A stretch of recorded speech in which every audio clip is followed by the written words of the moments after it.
Buenas tardes. No sé si os ha pasado alguna vez ver a vuestra abuela enfadarse con la televisión, pero enfadarse hasta el punto de decir obscenidades, hacer gestos indecentes, insultar a los que están ahí en la tele.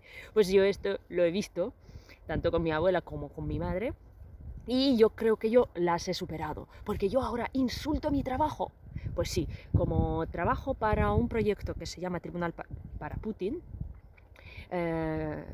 financiado por la Unión Europea, que reúne a muchas ONGs en Ucrania regionales de defensa de derechos humanos y pues, de diferente tipo de actividades políticas que están trabajando en el campo y recogiendo todas las evidencias que pueden de los crímenes cometidos por la Federación Rusa en Ucrania. Entonces os podéis imaginar lo que estoy traduciendo y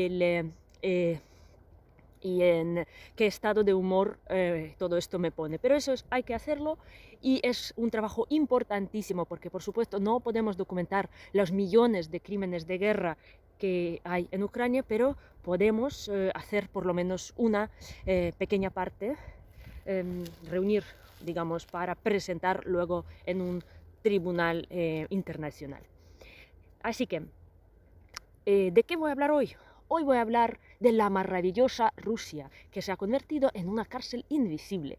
Uno de los materiales que he traducido es el discurso que dio en la conferencia de los matemáticos un tal Alexander Cherkasov, supongo que es un matemático, no lo conozco, y que estaba dedicada a un matemático y preso político, Azat Miftakov.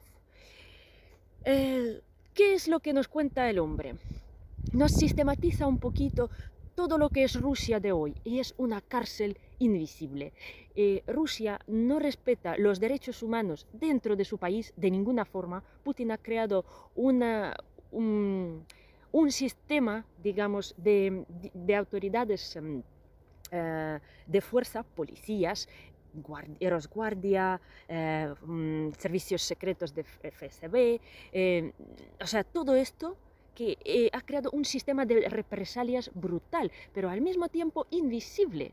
O sea, cuando estamos hablando que en Rusia hay 500 presos políticos, en realidad ellos han creado un sistema, digamos, preventivo. Cuando por un preso político hay por lo menos 100 candidatos a ser presos políticos. Yo os explico, este artículo lo pongo en el link, os lo recomiendo, pero os lo explico yo como pueda. Entonces, cuando se acabó el sistema de gulags de Stalin, ¿vale? Hay alguna gente que todavía adora a Stalin, pero este metió a millones de personas en los campos de concentración, de las cuales casi la mitad o más de la mitad nunca salieron, murieron ahí. En las condiciones infrahumanas, por supuesto. Pero ya cuando cae el régimen y entra el Nikita Khrushchev y luego Brezhnev, pues ellos no quieren mantener esa maquinaria represiva de millones de personas. Entonces inventan un sistema cuando no hay que encarcelar a todos, pero hay que encarcelar a unos pocos para controlar a todos. ¿Vale? Y entonces es el sistema que funcionó de una forma light en los años 50-80 de la Unión Soviética, y Putin ya ha hecho su versión hard en Rusia de hoy, en la Rusia de hoy. Entonces, ¿en qué consiste? Por ejemplo, en Rusia, desde que empezó la invasión de Ucrania, están prohibidas las manifestaciones por la paz. Y también en marzo implementaron una ley que tú no puedes falsear la información sobre el ejército ruso o privarle, o sea, atentar contra su dignidad. Entonces, todo lo que es la información no oficial, ¿vale? Y en la información oficial ellos se han ganado Ucrania, ya les falta eso para entrar en Kiev. Pues si dices algo que no corresponda con la realidad retransmitida oficialmente, pues tú eres objeto de una condena primero administrativa y luego penal. Y tampoco puedes manifestarte contra esa guerra. Que hay a las personas que salieron a la calle, les abrieron una sentencia, un protocolo administrativo. Parece una cosa inocente, un protocolo administrativo, pero es falseado, ¿no? Porque tú no tienes derecho a tener abogado, entonces el mismo fiscal te dicta la sentencia y él mismo te pone la condena, que puede ser irrisoria. Ya, pero luego si te detienen otra vez, ya te ponen una multa mayor y un arresto de, por ejemplo, 30 días. Y si te pillan 3 veces en el plazo de 6 meses, pues te pueden meter 5 años de cárcel. ¿Vale? Entonces, muchas veces no te tiene que ni detener la policía, porque ya tienen un montón de cámaras que te identifican y ya por identificarte dentro de una turbamulta de personas, ¿vale? Pues ya te pueden poner esa condena administrativa. Así que muchísima gente, por tener esto, ya sabe que le va a caer después y ya deja de hacer cualquier tipo de actividad política en Rusia. Entonces, realmente hay miles de personas amenazadas, prevenidas, como dicen ahí en Rusia, y hay pocos que luego llegan a esto, a la persecución, a represalia política en sí, porque te presionan, te extraoficialmente, te llaman, hablan contigo, o sea, hacen todo tipo de amenazas para que a ti no se te ocurriera salir a la calle o falsear la información sobre el ejército. Vale, entonces eso es los derechos humanos, que no puedes ni manifestarte pacíficamente en Rusia. Yo lo digo para la gente de izquierdas que muchas veces dice que Rusia es un país maravilloso y ellos son anti-OTAN, y por eso hay que ser prorruso porque tú eres anti-OTAN. Para mí me pone mala esa gente, ¿vale? Porque yo creo que Rusia, no solo desde que entró a Ucrania, porque ella ya invadió Georgia, ella invadió Chechenia, es parte de su país, pero las burradas que han hecho allí, los crímenes contra la humanidad que se han cometido y jamás se han investigado, porque Chechenia es un país insurgente al que Kadyrov y su padre lo hicieron estable como se dice, secuestrando y asesinando a miles de personas. Y la justicia no ha dicho ni mu a esto. Entonces, aquello es una cárcel invisible.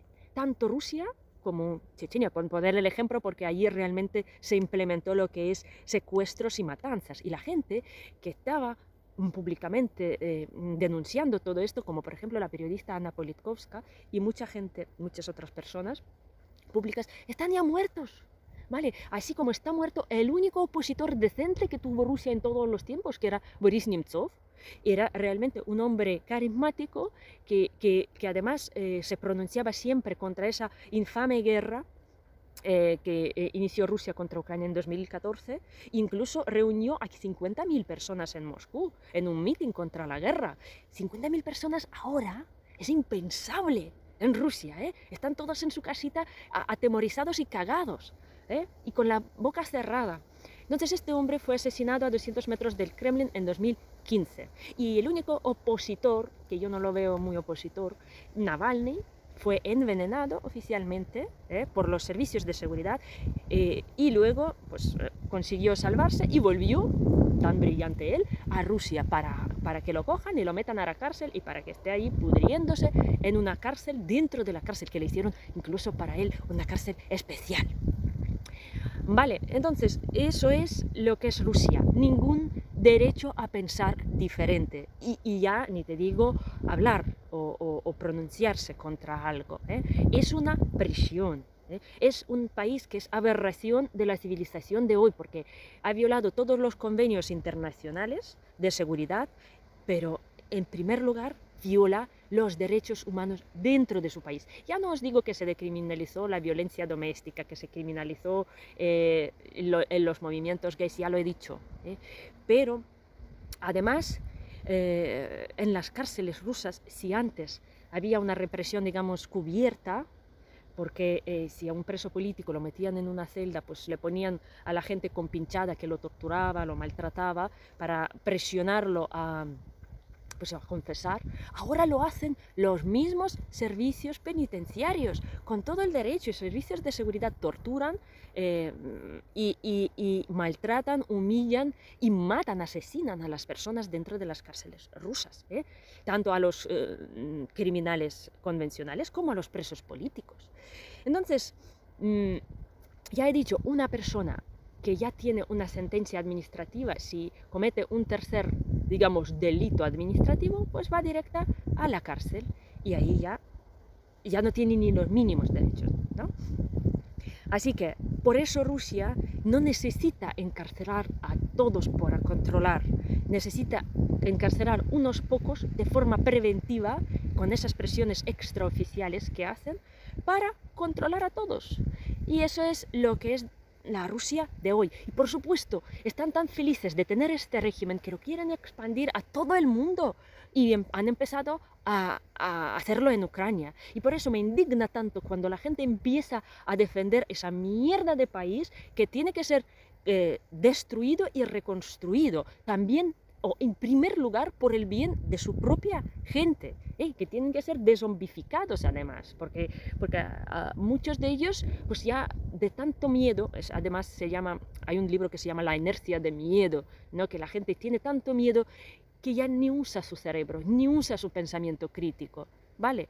Y es algo que tenemos que, ¿cómo se dice?, vencer entre todos, y destruir entre todos. Por eso, cualquier represión contra Rusia que ayude a derribar este régimen es buena. Tanto las sanciones como quitarles visados, todo, tribunales para Putin, para los militares, todo esto tiene que ver el mundo, porque no podemos permitirnos esa cosa en el siglo XXI. Venceremos.